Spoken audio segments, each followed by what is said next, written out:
चलो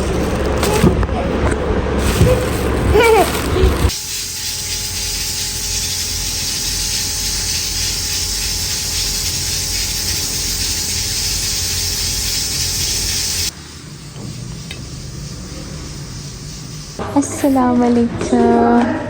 क्या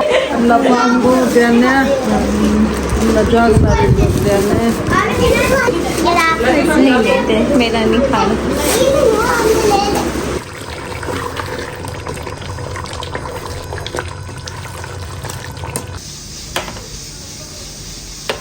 क्या खा रहे हो?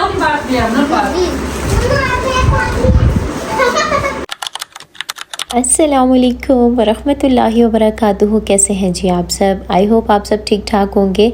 अल्लाह पाक आपको हमेशा ठीक रखे, खुश आबाद रखे, ठंडी मीठी दायमी खुशियाँ आपका मुकद्दर करे। अल्हम्दुलिल्लाह हम भी बिल्कुल ठीक हैं।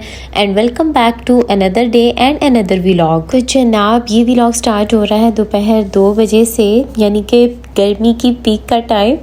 और मैं ना यहाँ पर बस सफाइयाँ वफाइयाँ कर चुकी थी। वैसे तो मैं आप लोगों को बताती रहती हूँ कि मैं रात में सफाइयाँ करती हूँ, लेकिन आज ना मैंने रात में भी की थी और अभी फिर से की थी, क्योंकि आपको पता है जब घर में गेस्ट आने हो तो आप कहते हो कि भाई घर लश पश कर रहा हो।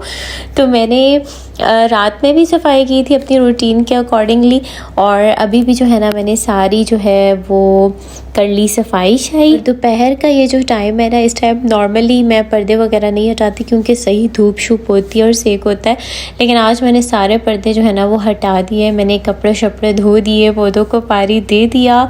तो इस टाइम तक ना मैं कामों से जो है वो फ्री हो चुकी थी। ऐसे एक मेन टास्क था जो कि खाना बनाना था। मैंने सोचा था कि मैं बीफ पुलाव बनाऊँगी, लेकिन जब अभी मैं काम कर ही रही थी तो मुझे अम्मी की कॉल आ गई और वो कहने लगी कि हमने अभी बीफ पुलाव खाया जो कि मेरी जेठानी ने बनाया था, तो तुम जो है ना गोश्त बना लेना और ज़्यादा गर्मी में काम मत करना। तो गोश्त तो मेरा निकला हुआ था, मैंने झटपट कहा कि जल्दी से बना लेती हूँ। लेकिन मेरे साथ एक और मसला क्या हो गया कि मेरी कुकर की रबड़ का इशू चल रहा था। तो मैंने अब्बू को दिया था कुकर का ढक्कन, मैंने कहा मुझे इसकी नई रबड़ लगवा दे। तो वो ढक्कन तो आ चुका था और मैं खुश थी कि भाई जल्दी जल्दी आज काम हो जाएगा, मुझे किचन में ज़्यादा देर काम नहीं करना पड़ेगा। लेकिन उस कुकर ने मेरी इतनी हालत ख़राब की किचन में कि वो उसके अंदर प्रेशर ही नहीं बन रहा था, मतलब बिल्कुल भी ना उसमें कोई प्रेशर बन रहा था।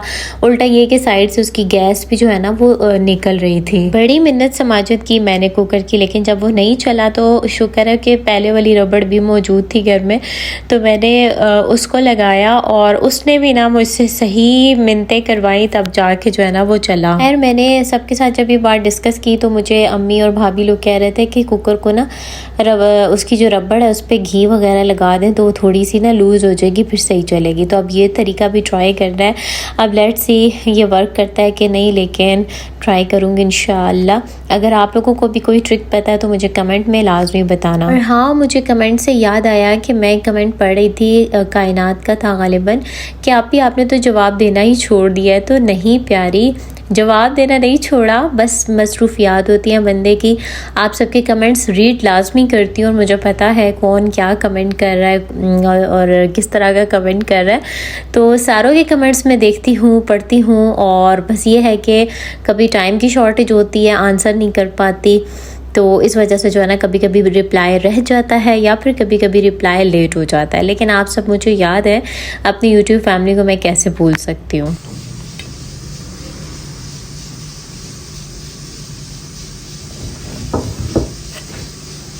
अच्छा, यहाँ पर ना फिर मैं कर रही थी फ्रूट को, मैंने कहा मैं एक प्लेट में जो है सेट करके रख देती हूँ ताकि मैं फिर उनको सर्व कर सकूँ। तो बस बनाना थे, साथ में लीची और जामुन का भी सीज़न आ गया अब तो, और साथ में खुबानी। आजकल खुबानी जो है ना वो काफ़ी मीठी आई हुई है माशाल्लाह। तो यहाँ पर ना फिर मैंने सोचा लगे हाथ में बच्चों के ना शॉपर्स भी बना देती हूँ। आप लोगों को लास्ट व्लॉग में मैंने दिखाया था कि अदनान जो है वो बच्चों के लिए चीज़ वगैरह लेकर आए थे। तो मैंने कहा कि बच्चों को जब एकदम से सामने करूँगी ना चीज़, तो एक ज़िद करेगा कि मैंने ये चीज़ लेनी है, एक ज़िद करेगा मैंने ये चीज़ लेनी है। तो मैं अपने हिसाब से जो है ना इनके पैकेट्स जो है वो बना देती हूँ। अच्छा, यहाँ पर ना भाभी का प्लान अचानक से बना था आने का, क्योंकि मेरी जो दूसरे नंबर वाली जेठानी है वो भी अपने मायके गई हुई थी। तो जो बड़ी जेठानी है वो फिर घर में अकेली थी, अम्मी और जो मेरे नंद आई हुई थी वो लोग आ रहे थे मेरी तरफ। तो फिर भाभी लोग भी आ गए थे, भाभी और बच्चे वगैरह ना। तो टोटल बच्चे मैंने काउंट करके उस हिसाब से बना दिए थे, लेकिन 2 बच्चे यहाँ पर हमारे अभी मिसिंग हैं जो कि नहीं आए। तो मैं अम्मी से कह रही थी कि मैं उनके पैकेट भी बना दूँगी, तो आप जाते हुए ले जाइएगा। लेकिन अनफॉर्चुनेटली बिल्कुल ही मेरे दिमाग से निकल गया और उनके लिए वो चीज़ नहीं जा सकी। लेकिन इंशाअल्लाह अम्मी का चक्कर लगा या फिर वो बच्चे खुद आए तो फिर इंशाअल्लाह उनके लिए भी जो है वो चीज़ भेजूँगी।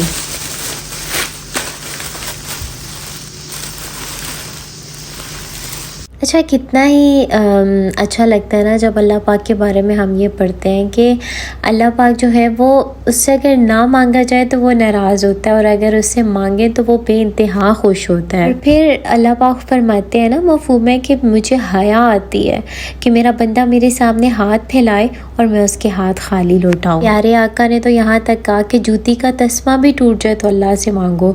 यानी जूती का तस्मा से मुराद ये है कि छोटी से छोटी चीज़ भी अल्लाह से मांगो। लेकिन बस हम पता नहीं क्यों अल्लाह पाक से नहीं मांगते। अब दुआ मांगना तो ईमान का हिस्सा है, लेकिन दुआ के साथ साथ अपने आप को बदलने की कोशिश करना भी ज़रूरी है। वो इकबाल का शेर भी है ना कि खुदा ने आज तक उस कौम की हालत नहीं बदली, ना हो ख्याल जिसको खुद अपनी हालत के बदलने का। हम चाहते हैं कि ज़िंदगी बेहतर हो, सेहत अच्छी हो, हमारा रिस्क बढ़े, रिश्ते मजबूत हो और हमें कामयाबी मिले।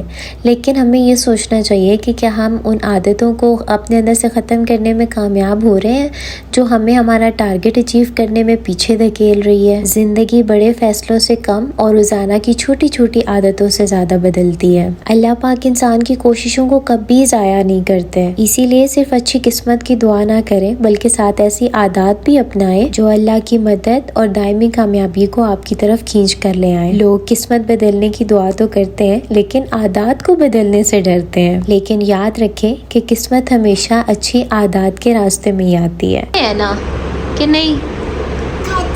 ये अब मैं खा लूँ, मेरा दिल कर रहा है। आप मांगोगी तो नहीं है? आप मांगोगी तो नहीं मांगोगी? अच्छा चलो। और कौन खाएगा?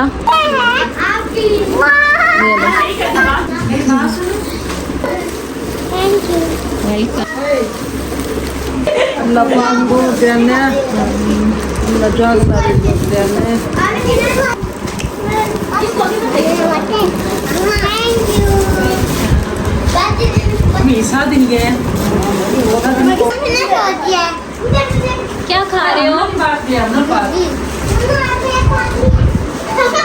अच्छा, यहाँ पर फिर सब ना इकट्ठे बैठे, पहले चाय शाय पी। अम्मी लोग जब आए तो मगरिब की अजान हो रही थी और बस उन्होंने रात स्टे करना था। भाभी ने वापस जाना था भाई के साथ, लेकिन अम्मी और मेरी जो नंद है उन्होंने यहाँ पर रात स्टे करना था। तो मगरिब के टाइम आए थे, क्योंकि दोपहर में गर्मी ही इतनी ज़्यादा होती है और मेरी नंद की तबीयत भी कुछ ख़ास ठीक नहीं थी, तो इस वजह से ना थोड़ा सा वो लोग धूप के बाद आए।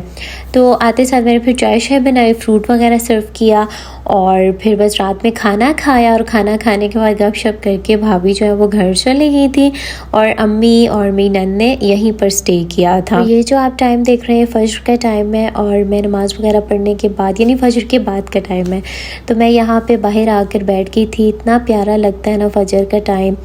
तो बस रात में अम्मी की तबीयत काफ़ी ज़्यादा ख़राब हो गई थी, उनको ना एसी की वजह से टांग गरम सर्द उनकी हो गई थी। अच्छा, अम्मी और अब्बू ना बिल्कुल भी ठंडी हवा बर्दाश्त नहीं कर सकते। अब भी आके उन्होंने सिर्फ कूलर लगाना शुरू किया है, एसी में वो ज़्यादा देर बैठ ही नहीं सकते। तो एसी खैर बहुत ही हमने लो लगाया था, लेकिन फिर भी जो है उनकी टांग को ना रात में मसला हो गया अचानक से, और काफ़ी भी जो है खैर उनकी टांग की मालिश वगैरह की, तो उसके उसके बाद जो है ना उनको आराम आया, तो तकरीबन फ़जर की नमाज़ पढ़ के ही वो सोई थी और मैं भी बस नमाज़ पढ़ के थोड़ी देर बाहर बैठी, उसके बाद मैं भी थोड़ी देर सो गई। यहाँ पर बस हम उठे थे नाश्ते वगैरह के लिए कि भाई बच्चों को भी भूख शूख लग रही होगी, तो बस जल्दी से नाश्ता बनाया। अच्छा, रात में ना नान हम बाहर से लाए थे, गोश्त के साथ ना तनूर की रोटी बहुत अच्छी लगती है, तो बस हम ले आए थे बाहर से, तो वो काफ़ी सारी बची थी, तो नाश्ते में ना वही गर्म की थी, क्योंकि नाश्ते में ऐसी रोटी और साथ में गोश्त खाने का बहुत मज़ा आता है। खैर अम्मी तो नाश्ते में सालन नहीं लेती,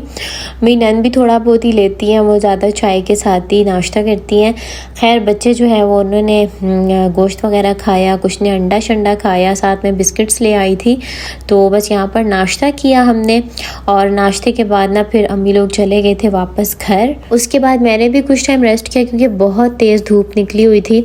और जब मैं उठी और उसके बाद आज मैंने अपने पूरे घर की डिटेल सफाई की, सारे फर्श वगैरह धोए, वॉशरूम्स क्लीन किए, कपड़े धोए, तो बस यहाँ पर मेरी क्लीनिंग चल रही थी। मुझसे किसी ने पूछा था कि क्या शादी के बाद जॉब करना चाहिए या नहीं करनी चाहिए, तो मैं अपना पॉइंट ऑफ व्यू आपको बताऊंगी, बाकी हर एक की अपनी राय होती है। तो मेरे ख्याल में शादी के बाद औरत की फ़र्स्ट प्रायोरिटी उसका घर होना चाहिए, उसके रिश्ते होने चाहिए। अगर वो अपने घर को टोटली अच्छे तरीके से मैनेज करने के साथ साथ, अपने रिश्तों को अच्छे तरीके से मैनेज करने के साथ साथ अपनी जॉब को लेकर चल सकती है तो अच्छी बात है, ज़रूर करे। लेकिन अगर उसका घर निगलेक्ट हो रहा है उसकी जॉब की वजह से, और उसके रिश्ते, उसके बच्चे, ये सब चीज़ें निगलेक्ट हो रही हैं, तो मेरे ख्याल में ऐसी जॉब का कोई फ़ायदा नहीं है। ये भी पूछा था कि मैं जॉब क्यों नहीं करती, तो इस वजह से नहीं करती क्योंकि मुझे पता है कि मैं एट अ टाइम एक ही चीज़ मैनेज कर सकती हूँ, या घर या फिर जॉब। बाकी हर किसी की अपनी लाइफ होती है, कुछ मजबूरियाँ भी होती हैं जो लोगों को जॉब करने पर मजबूर कर देती है, मैं इस बात से इनकार नहीं करती। लेकिन बस अगर आप चॉइस की बात करें तो चॉइस में सबसे पहले जो है ना घर आता है और उसके बाद और काम आते हैं। तो यहाँ पर मेरी सफाइयाँ भी हो चुकी हैं अल्हम्दुलिल्लाह। मैंने दोबारा से सारे मैट्स और सारे जो रग्स वगैरह उनको डाला, और इसका कवर अभी मैट्रेस का मैंने उतारा है, वो वॉश किया है मैंने, तो इंशाल्लाह उसको फिर डालूँगी। और सोफ़े वगैरह क्लीन किए हैं।